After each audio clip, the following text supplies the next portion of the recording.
Hi TheaterMania, this is Bernadette Peters and we're at the opening of Tuck Everlasting.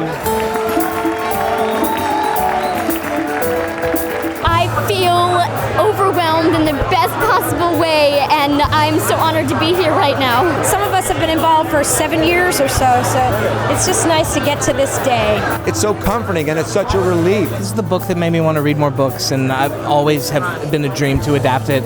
And when I finally met Chris and started writing, he shared the same dream. And the fact that now we're here 16 years later and 44 songs later, and it's opening tonight, it's the best feeling in the world.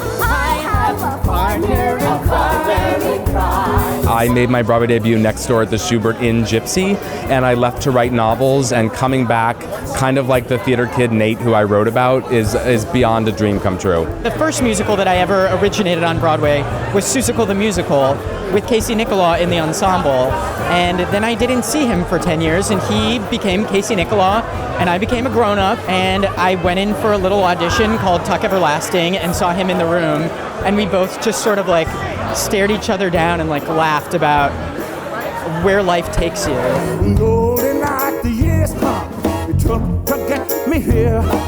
Any opportunity to see Casey's choreography, I think, is really exciting. You wonder, like, what does this guy do? What's his golden touch? And I think it's just that he cares so much. He assembles good people, good-hearted people that work really hard and are really dedicated.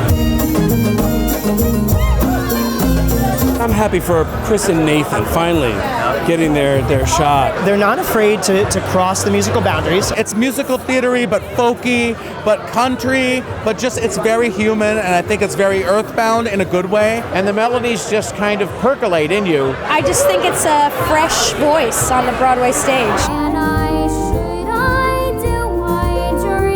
I knew that I wanted to see a show that was friendly, not just for the adults, but also for the kids. I think parents are going to hold their kids closer. I think kids are going to want a toad as a pet, spoiler alert.